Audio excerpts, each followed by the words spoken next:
Perhaps you've heard the name Esther Phillips. At 13, she once made Elvis Presley stand up in the middle of a hall just to applaud, a voice that once brought all of America to silence on those nights when the radio echoed. But behind that spotlight was a life devoured by addiction, nameless love affairs, a silent miscarriage, and a child never acknowledged. She had married, had loved many times, but ultimately died alone, leaving behind quiet debts and nearly nothing to her name. In 1984, Esther took her final breath in a small villa in Echo Park. It was once filled with music and light, then left abandoned for nearly 30 years, and it was also there that someone found a... So what really happened inside that villa?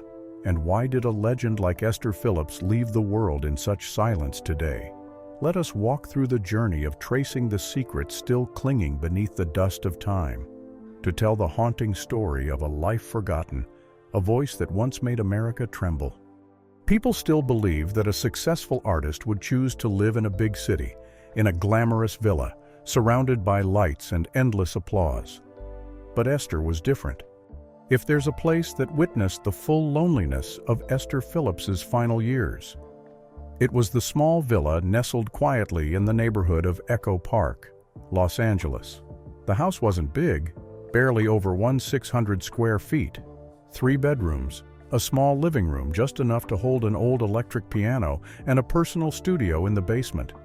The backyard grass had grown tall, the bougainvillea on the porch long untrimmed. Esther bought that villa in 1976, just a few months after What a Difference a Day Makes brought her back to the spotlight.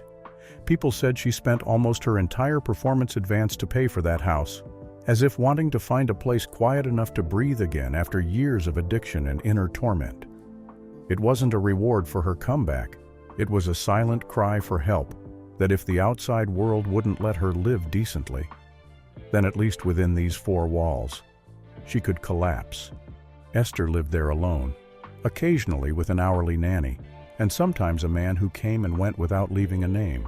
She rarely had guests, and hardly ever left the house during the day. That villa had no parties, no noise, only music in the dusk hours, and a solitary figure sitting for hours at the recording machine, never finishing a song. No one knew exactly what happened in that basement. It wasn't until 2012, nearly 30 years after Esther passed, that the house was seized by the bank and the inventory team had to open every door. In the dusty basement, they found a small wooden box hidden behind a partition, containing 3 things: an unreleased demo, a notebook detailing personal debts from her final decade, and a handwritten letter dated 1964. The letter covered just 1 page, written in a trembling hand. The recipient wasn't named, but the opening line brought everyone to silence. "If one day you find your mother, I hope you understand. She never stopped thinking of you." No one confirmed it, but many believe it was written for the daughter never made public, the result of a secret love affair when Esther was just 18. And from that moment, the villa was no longer an abandoned house. It became a gateway to the things Esther had hidden, where she lived, where she stopped singing, where she recorded her final demo, and where her last secret emerged after nearly 30 years of silence. That villa was just the final chapter in a long tragedy, because if we trace back through every crack in Esther's life, everything began with a childhood no one paid attention to. There. The first losses quietly laid the foundation for the collapses that followed. No one chooses where they're born. And for Esther Phillips, that meant she never truly had a childhood. She was born on December 23, 1935 in Galveston, Texas, in a small wooden house where the sea breeze couldn't warm the cold from a hollow family. Her mother left before she could read, and her father never appeared in a single memory. Esther grew up in the steady silence of her grandmother, a woman who believed strictness was the only way children grew up right. In that house, she wasn't allowed to play with dolls, to ask too many questions, or to ever talk back. But there was one thing her grandmother allowed, even encouraged: singing. To her, every child had to offer something to God, and for Esther, that offering was her voice. At 7, she began singing in church every Sunday morning. Her voice rang out from the choir as if from another body, older, sadder, deeper than a child's. By 11, People started calling her the little girl with the grown-up voice. She didn't know whether that was a compliment or a warning, just that every time she sang. Adults looked at her in contemplative silence. After church, when everyone else had gone, Esther would stay behind alone. She sang one more song, not for anyone else, but for herself. It was the only way she felt like she existed as a person, not just a well-behaved child in others' eyes. Then, at 13, Johnny Otis discovered her during a small performance in Houston. Just a week later, he put her on a tour bus with the band. There was no farewell, no tears, just an old cloth bag, a few simple outfits, and a voice that from then on would define her name for life. But the price of hearing applause too early was that she never again lived like a child. Her life was forever changed. People say early fame is a gift, but for Esther Phillips, it was a trap wrapped in applause. In 1950, at just 14, Esther stepped into her first professional recording studio in Los Angeles to record Double Crossing Blues. No one expected that just weeks later. The song would shoot to #1 on the Billboard R&B chart. A child under 15, no formal training, no marketing, just one voice strong enough to turn the nation's head. To the public, she was a phenomenon, a born gem, a prodigy. But behind the curtain, she was a small girl pushed onto the stage too fast, trapped between adult ambition and a world's rules that weren't made for kids. At the time, Esther couldn't legally sign performance contracts under her own name. Since she wasn't of age, all paperwork had to be signed by a guardian in her case, a mother who had suddenly returned after years of absence. That mother never asked if Esther was happy, never asked what she'd eaten or if she slept well. She only cared about advance checks, the number of shows per week, and how much more money Esther could make if she worked overtime. Instead of sending her daughter to school, she led her through bars, reeking of alcohol, where grown men looked at her in ways no child should endure. Esther performed every night, sometimes twice, sometimes 3 times, each place just blocks apart, but like 3 different worlds. In the first, the crowd sat in respectful silence. In the second, they were drunk and called her by indecent names. In the third, she once had to run to the dressing room after a middle-aged man followed her backstage. She was never asked if she wanted to continue. Each night, someone handed her a stage outfit, reapplied a lipstick she never chose, and said, "You're on in 10, and every time Esther sang. The applause made people believe she was living the dream, but no one knew that afterward. She'd sit curled in the corner, removing her too tight shoes, trying not to cry too loud. In 1954, newly 18, Esther became pregnant. The man was a trumpet player, 20 years older, already married with children. Their relationship happened in studio shadows, in short breaks between performances. She told no one, wrote nothing in her diary, not even to her manager.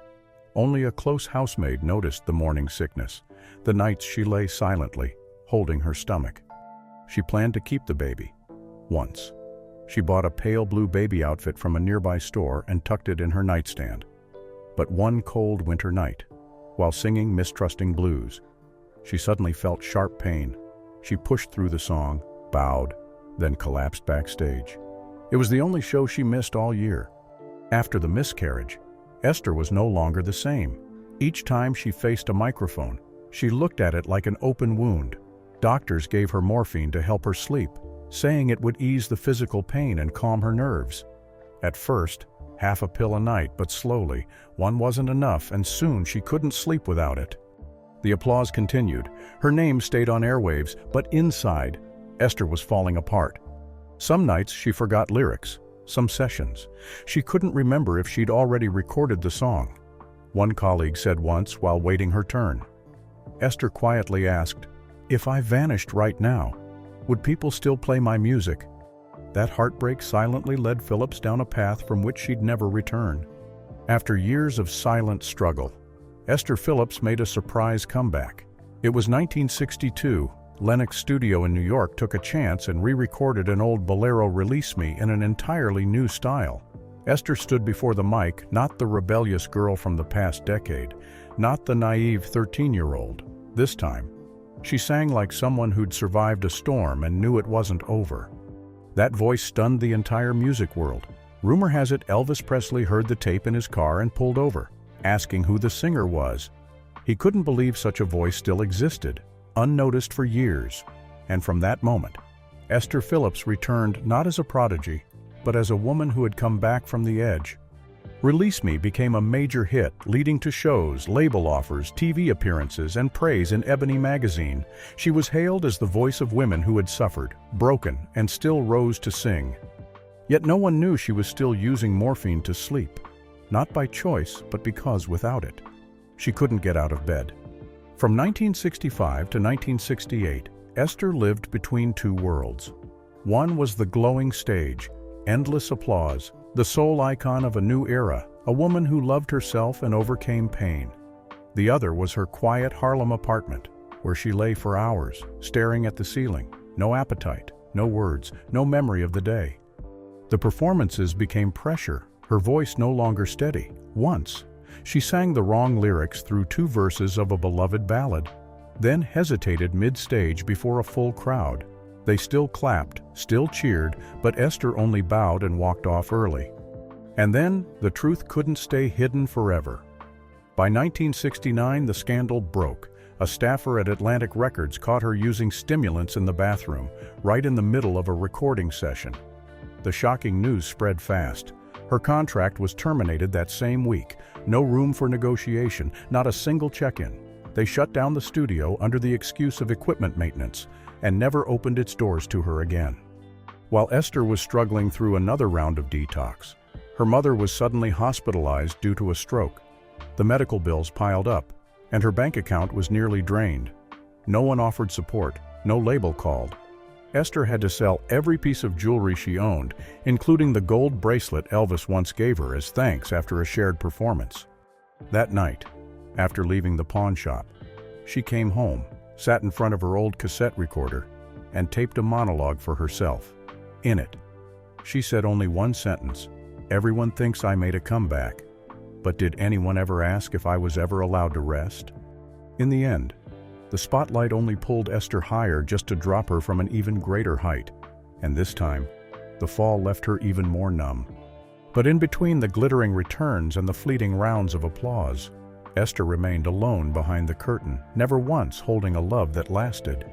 She never had a wedding, but lived with different men across different periods. None appeared in the press. None stood beside her on the red carpet, and none stayed long enough to be called her husband.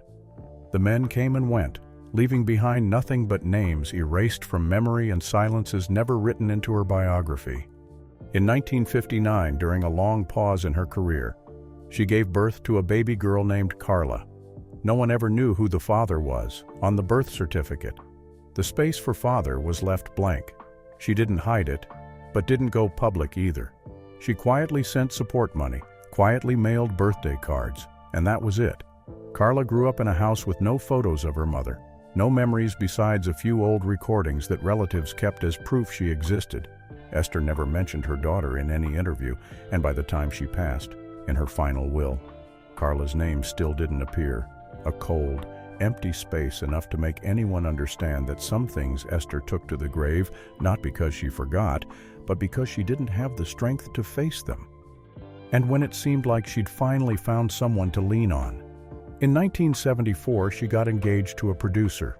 The dress had been ordered, the invitations sent, but 3 days before the wedding, she canceled everything after discovering he had secretly used her name to license 3 songs she had written while in rehab. It wasn't just betrayal. It was the last time Esther ever let someone into her private life on paper. After that, she lived like someone walking without a heart. People came and went. No one was called by name, and no one was trusted again. Her voice brought love to millions, but she couldn't keep a single love for herself. After so many unfinished loves and men who were only ever temporary, Esther didn't just lose faith in love, she slowly lost her claim over her own life, even over the things that were rightfully hers on paper. Esther once had everything: a voice that made Elvis Presley rise from his seat, a career that came back like a miracle, and an income that could have bought her 3 homes if she wanted. In 1975 alone, at the height of her short-lived revival with What a Difference a Day Makes, she earned nearly $450,000, an impressive number for a black female artist at the time. But like the most beautiful notes in her songs, Money faded quickly. Esther didn't splurge on designer clothes, fancy cars, or real estate.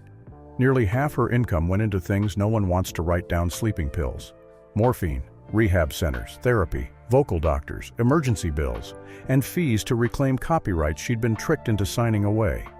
Another portion went into old debts she barely remembered taking: ex-managers, ex-lovers, old labels, advances from studios where she never even finished an album. By 1980, she filed for bankruptcy. But in all the paperwork, there wasn't a single line about music copyrights, a detail that would later spark bitter disputes in both the legal and music industries. The songs she wrote, the chart-topping records, the tracks that still got played every year, none were listed among her assets. Some say she hid them. Others believe she didn't know how to manage her rights. And some are convinced she gave them all away while blindly signing documents during the worst of her withdrawal. The terrifying part wasn't that Esther ran out of money. What haunted people was that no one really knew where it all went, or whether anything from her own music legacy truly still belonged to her. Even Esther herself, in a rare conversation with her lawyer, once said, "I think I sold more than I ever had just to hold on to one peaceful night of sleep." Her assets vanished. Her fame faded. All that remained was her voice and a trail of numbers no one dared trace back. Because the deeper they looked, the more they feared the truth. When the money was gone, when the copyrights disappeared without a trace, the only thing left with Esther was a house with peeling walls, a body worn down, and a life nearing its end so quietly that no one could say when exactly her last note had been sung. On the morning of August 7, 1984, Esther Phillips took her final breath in the old Echo Park villa. No friends, no family, no tears, no flowers, just a night shift nurse, the one who called emergency services after finding her motionless in the chair. The hospital report listed liver failure as the cause of death, years of high-dose painkillers mixed with alcohol and chronic insomnia. But to many, the real reason was simpler: she was just too tired to go on. The funeral was held in haste. No singer performed, none of her songs were played at the casket. The only local newspaper that reported it used exactly 4 lines, had no photo, and got her middle name wrong. Carla, the daughter never officially acknowledged, did not appear. No one mentioned her either. No one knew if they had any contact in her final years. There was no last hug, no will, not a single message left behind. Esther's death landed squarely in the blind spot of the music industry, a time when everyone was consumed with younger voices, colorful cassette tapes, and rising stars. The voice that once silenced entire halls vanished as if it had never existed. There was no legal representative, no official heir. A few old colleagues tried to organize a memorial album, but no label was willing to pay for the rights, claiming her ownership records were still unclear. 4 years later, old demo recordings by Esther began surfacing at record fairs, small classified ads, and in the hands of soul collectors. No one knew where they were being sold from, but most were unreleased tracks recorded in her private studio in Echo Park. People began to ask who was quietly liquidating her musical legacy. It wasn't until 1990 that Carla, by then over 30, filed a petition in court requesting an investigation. In the filing, she claimed that many of her mother's recordings had been sold by a subsidiary label to third parties without any heir's consent. But the trouble was this: there were no documents proving Carla was Esther's biological daughter. No will, no shared photographs, no one in the industry who had ever heard Esther refer to her as her child. Everything was just testimony, scattered memories, and handwritten letters with no return address. While the legal battle dragged on, the villa where Esther had passed began to fall apart. The roof leaked, the floors rotted, the studio molded, and the wiring no longer functioned. No one came to claim inheritance, no one paid the taxes. Finally, in 2012, the bank issued a foreclosure order. A team was dispatched to seal off what remained of the estate. And it was during that inventory that they found a hidden drawer behind wooden panels in the basement, the same space that once served as Esther's personal studio. Inside was a yellowed envelope dated 1964 with a single letter C written on the front. The ink, once purple, had nearly faded away, but the handwriting was unmistakably Esther's, slanted left, trembling toward the end. Inside the letter, there wasn't much, just a few quiet paragraphs, a few hesitant apologies, a few lines about a forgotten summer, and one gentle plea. If one day you read this letter, I hope you understand that your mother never stopped thinking of you, even though she never really knew how to love the right way. The letter had never been sent. No one knew why she kept it, nor whether Carla ever saw it. But that alone was enough to leave everyone silent. The legal dispute after her death dragged on for nearly a decade. Carla kept fighting not for the money, but for a rightful place in the life of the mother who had never spoken her name aloud. In 2011, the court finally recognized their relationship based on testimonies, the handwritten letter, and a DNA analysis taken from a hair sample stored at the hospital. But by then, most of the recordings had already been scattered, the distribution rights divided among various companies, and the name Esther Phillips reduced to a footnote in compilation albums. Some say that if she had been born just a few decades later, things would have been different. She would have had a lawyer, a manager, a social media account to tell her story, and an audience to make sure her voice was never forgotten. But for Esther, her career ended the same way it began. No one really noticed, until it was already too late to care. And it wasn't until the house had been completely cleared out, until every old object was removed, that people stopped and asked themselves what still lingers in that home. The Echo Park Villa was once where Esther Phillips believed she could begin again, but by the time it was over, it was no longer a refuge. It was just a box holding bent memories, unspoken secrets, and sounds no one has yet explained. After the foreclosure and the inventory team left, the villa sat empty for nearly a year before being put on the market. In that time, many neighbors began saying they heard strange sounds right at 2 a.m. At first it was faint music, then a broken verse of singing, and then on some nights, a cough dry, intermittent as if someone was trying to finish a demo with a voice that no longer had the strength. A documentary crew came to investigate and rebuild the story of Esther in the basement studio. They found an old tape recorder, thick with dust, but the reel had never been removed. When they powered it up, the first sound was an unreleased vocal test, "Home is where the hatred is." But there was no backing track, just a raspy voice, broken in places, and in between were 3 long coughs, making it feel like she was singing directly to her failing body. At the end of the tape, one detail left the entire crew speechless, in complete silence. Esther's voice returned, softly, like a whisper. "Are you still listening?" The question was repeated 3 times, each one smaller, weaker, until the reel stopped on its own. No farewell, no ending, just the void. On a moldy shelf, they found a keyboard missing 2 keys, strings drooping, the surface warped by water. Next to it was a handwritten draft of an unfinished song. With one line crossed out, "No one stays." But something always lingers. Inside the wooden cabinet in the corner, behind a worn-out lining, was a small wooden box. The latch had rusted. Inside, there were no documents, no money, just a white-silver necklace with an intricately carved letter E lying on a faded black velvet cloth. No one knew who gave it to her. No one knew if she had ever worn it. But holding it, everyone could feel it had meant something to her. The Echo Park Villa was eventually sold at a price far below expectation. The new owner rebuilt the layout, tore out the basement, redid the living room, replaced the doors, repainted the walls. But there was still one corner no one touched: the final wall in the recording room, where Esther once sat for hours singing to herself, not recording, not rehearsing, just singing to hold on to something words could never quite reach. And every year, around early August, people nearby still say they hear a voice drifting from the old house, not loud, not clear, just like someone trying to hold the final note, not wanting it to end.